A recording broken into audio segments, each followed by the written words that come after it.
All right, hello and welcome everyone.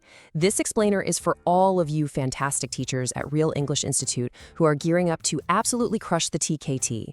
Today, we're going to dive deep into a really critical topic, Unit 13, all about learner characteristics. So let's start with a feeling I think every single teacher knows. You've planned this amazing lesson. You're so excited about it. The materials are great, your instructions are crystal clear, and then crickets. Or maybe total chaos. Or just that look, you know the one. And you're left thinking, what on earth just happened? It's a funny thing, isn't it? You can teach the exact same lesson to two different classes and get polar opposite results. One class is buzzing, engaged, learning is actually happening. The other feels like you're pulling teeth. The key to figuring out why? Well, it's usually not about your lesson plan. It's about your learners. Okay, so here's our game plan. We'll start with that tale of two classes. Then we'll get into what I like to call the learner blueprint. We'll explore the key traits you've got to know, see how that blueprint plays out in the classroom, and finally, we'll focus on how to use all this to totally ace your TKT exam. So we've got this puzzle, right? Same teacher, same lesson, but completely different results. And that really brings us to the main idea we need to unpack here. So what is this secret blueprint? What are these kind of invisible forces that shape how our students respond and learn in our classrooms? And here it is, the big idea, learner characteristics. You can think of these as the unique mix of personal, thinking, and feeling-based traits that basically determine how each student learns. Getting a handle on these, well, it's a total game changer. So what are the ingredients in this blueprint? Well, it's things like their age, what's actually driving them to learn, how they prefer to process information, their background, their interests, their individual strengths and needs. Every single student is a unique combination of all these things. And listen, this isn't just some nice-to-know teaching theory.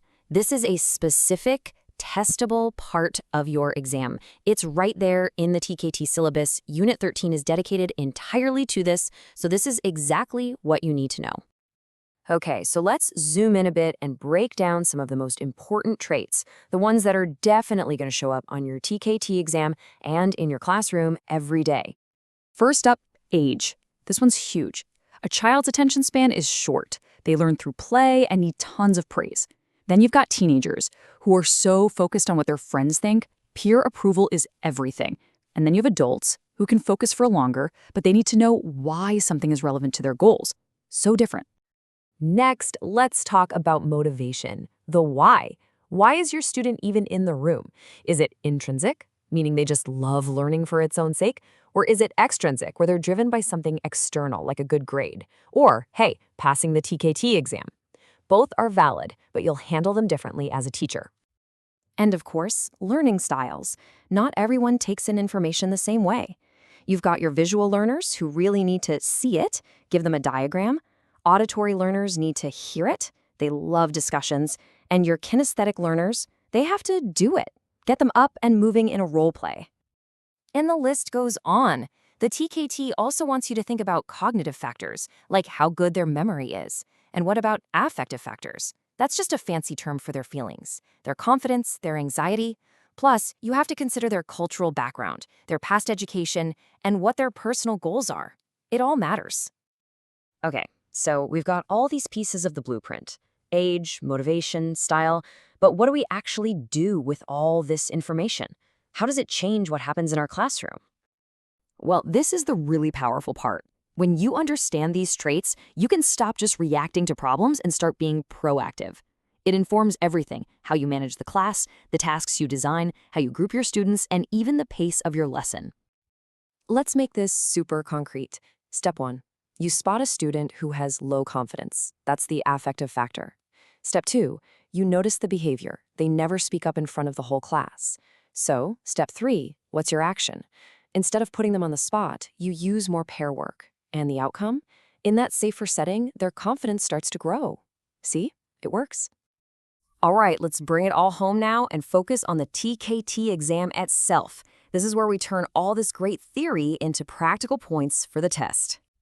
You are absolutely going to see questions that look just like this on the test. They'll give you a little classroom story and ask you to play detective to connect that student's behavior to the right underlying characteristic. Think of this table as your secret weapon for the exam. For any scenario, you just do these 3 things. Spot the behavior, name the characteristic, and pick the right teacher response. So if young kids are fidgeting, that's an age thing, so get them moving. An adult wants to know the grammar rule.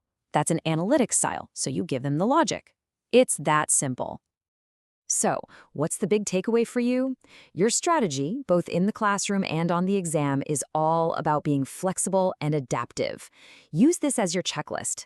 Mix up your activities. Keep things age appropriate. Work on building confidence. Connect what you're teaching to their interests. And always give clear goals and positive feedback. When you get right down to it, it all comes back to this one simple but incredibly powerful idea. Knowing your students, really understanding their blueprint, is the key. It's how you become a truly effective teacher, and it's how you're going to walk in and ace that TKT exam. So I'll just leave you with this one final thought to chew on as you study. Based on the unique blueprint of your students right now, what's one small change, one tiny adaptation you can make in your classroom tomorrow? Think about it, and good luck with your studies.